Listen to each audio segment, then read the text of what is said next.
ಈಗಾಗಲೇ ತರೀಕೆರೆಯವರು ಹೇಳಿದಂತೆ ಮಾನವೀಯ ಸಮಾಜದಲ್ಲಿ ಪರಸ್ಪರ ಪ್ರೀತಿಸಬೇಕು, ಯಾವುದೇ ದ್ವೇಷ ಇಲ್ಲದೆ ಬಗ್ಗೆ ಯಾರ್ದು ತಕರಾರಿಲ್ಲ ಅಂತ ನಾನು ಅನ್ಕೊಂಡಿದ್ದೀನಿ. ಆದರೆ ಕೆಲವರು ದ್ವೇಷವನ್ನ ಉಂಟು ಮಾಡತಕ್ಕಂಥ,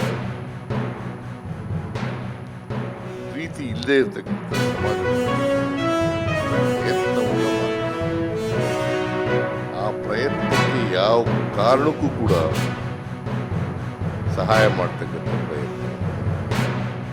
ಆದರೆ ಸುಳ್ಳು ಮಾತ್ರ ಬರೆಯಕ್ಕೆ ಹೋಗ್ತೀವಿ.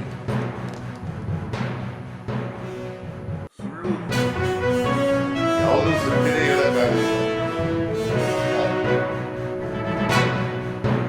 ಗೊತ್ತಿದ್ದು ಸುಳ್ಳು ಹೇಳ, ಇನ್ನೊಬ್ರದ್ದು ತೇಜೋಧ ಮಾಡೋದಕ್ಕೋಸ್ಕರ ಮಾಡೋದು ಅಥವಾ ಇನ್ಯಾವುದೋ ಕಾರಣಕ್ಕೋಸ್ಕರ ಮಾಡೋದು.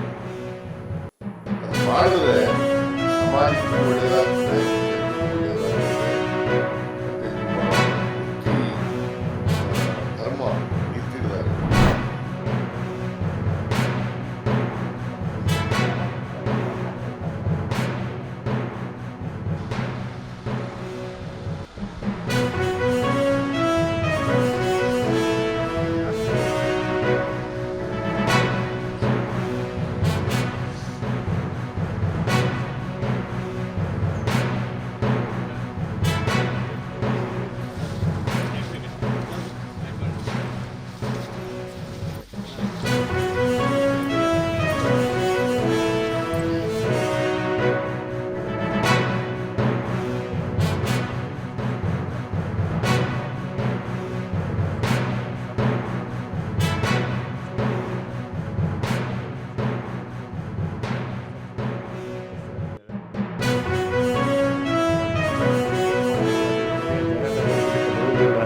ಅವರಿಗೆ ಬರಲಿಕ್ಕೆ ಕಾರಣ ಅಂದರೆ ಅವ್ರಿಗೆ ಪ್ರೋತ್ಸಾಹ ಧಾರಣೆ ಸಿಗುವುದಿಲ್ಲ.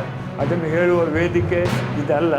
ಆದರೂ ಕೂಡ ನಾವು ಅದಕ್ಕೆ ಡಿಸ್ಕಸ್ ಮಾಡಬೇಕು, ಅದಕ್ಕೊಂದು ಪರಿಹಾರ ಹುಡುಕಬೇಕು ಅಂತೇಳಿ ನಮ್ಮ ಜನಪ್ರಿಯ ಶಾಸಕರಾದ ಕಿರಣ್ ಕೊಡ್ತಿ ಅವರು ಹೇಳಿದ್ದೇನೆ. ಅವ್ರು ನಿನ್ನೆ ರಾತ್ರಿ ಸಹ ನನಗೆ ಫೋನ್ ಮಾಡಿ ನಾನು ಬರಬೇಕಂತೇಳಿ ಶಾಸಕರು ಕೂಡ ವ್ಯವಸಾಯ ಕೂಡ ಹೇಳ್ತಾರೆ. ನಾವು ಇನ್ನಾದರೂ ಬರ್ತೇವೆ, ಅಸೆಂಬ್ಲಿಯಲ್ಲಿ ಈ ವಿಷಯದಲ್ಲಿ ಚರ್ಚೆ ಮಾಡ್ತೇವೆ, ಇಲ್ಲೇ ರೈತರಿಗೆ ಏನು ಕಷ್ಟ ಏನು ಅಂತ ಎಲ್ಲ ನಮಗೆಲ್ಲ ಗೊತ್ತು. ನಾವು ಹೇಳೋದು ನಮ್ಮ ಒಂದು ಕಾಲ ಹೇಗೂ ಹೋಗ್ತಾ ಬಂತು, ಮುಂದಿನ ಜನಾಂಗದವರಾದರೂ ಮಾಡಲಿ. ಈ ಗದ್ದೆ ಹಡವು ಬಿದ್ದು ನೋಡಲಿಕ್ಕೆ ಸಾಧ್ಯ ಇಲ್ಲ. ಎಷ್ಟೋ ಕಡೆಯಲ್ಲಿ ಹಡವು ಬಿದ್ದು ಅದೆಲ್ಲ ಪ್ರಾಣಿ ಪಕ್ಷಿಗಳು ಏನೇನೆಲ್ಲ ಆಗ್ತದೆ. ಅದನ್ನು ತಪ್ಪಿಸ್ಕೋಸ್ಕರ ನಾವು ಒಂದು ಅಮೋಘ ಒಂದು ಕಾರ್ಯ ಮಾಡ್ತಿದ್ದೇವೆ. ಮಾಡಬೇಕಂತಕ್ಕಂಥದ್ದನ್ನ 2007ರಲ್ಲಿ ಪ್ರಥಮ ಯಂತ್ರ ನಾಟಿ ಇಲ್ಲಿಗೆ ಪ್ರಾರಂಭ ಮಾಡಿದ್ವು. ನಮ್ಮ ಟೆರೇಸ್ ಮೇಲೆಲ್ಲ ನಾವು ನೇಜಿ ಮಾಡ್ತು. ಆ ನೇಜಿ ನೋಡಲಿಕ್ಕೆ ಈ ಅಕ್ಕಪಕ್ಕದ ಆಸುಪಾಸಿನ ಗ್ರಾಮದ ಅನೇಕ ಜನರು ಕೂಡ ಬಂದು ನೋಡಿದ್ರು. ಸೊ ಅದನ್ನು ಪ್ರೇರೇಪಿತಗೊಂಡರು. ಸೊ ಈ ಥರನೂ ಕೃಷಿ ಮಾಡ್ಬೋದು ಅಂತಕ್ಕಂಥದ್ದನ್ನ ಕಲ್ತ್ಕೊಂಡು ಆನಂತರ ಎಲ್ಲ ಕಡೆ ವಿಸ್ತಾರ ಆಯಿತು. ಮತ್ತು ನಾವು ಬೆಳಿತೀರಿ, ಸೊ ಅಷ್ಟು ಕೂಡ ನಮ್ಮ ಕೈಗೆ ಸಿಗ್ತದೆ ಅನ್ನೋವಂಥ ಗ್ಯಾರಂಟಿ ಇಲ್ಲ. ಸೊ ಸಾಕಷ್ಟು ಸಮಸ್ಯೆಗಳಿದೆ.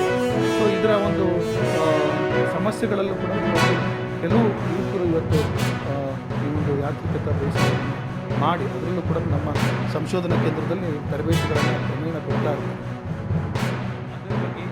ನಮ್ಮ ರೈತರ ಜನರ ಒಂದು ಚಿಕ್ಕ ಸಭೆ ಮಾಡಿಬಿಟ್ಟು ಅಲ್ಲಿ ನಮಗೆ ಕೊಡಲಿಕ್ಕೆ ಆಗ್ತಾ ಇದೆ. ನಮ್ಮ VDCs ಅಂತ ಒಂದು ಕನ್ಸೆಪ್ಟ್ ಇದೆ. VDC ಅಂತ ವಿಲೇಜ್ ಡೆವಲಪ್ಮೆಂಟ್ ಕಮಿಟಿ ಅಂತ, ಆ ಥರದೊಂದು ನಾವು ಮಾಡಿಬಿಟ್ಟು ಅಲ್ಲಿಂದ ಏನು ಅವ್ರದ್ದು ಏನು ಟ್ರೈನಿಂಗು ಅವಶ್ಯಕತೆ ಬರ್ತಾ ಇದೆ ನಾವು ಅವರಿಗೆ ಆ ಟ್ರೈನಿಂಗ್ ಕೊಡ್ತಾ ಇದ್ದೀವಿ.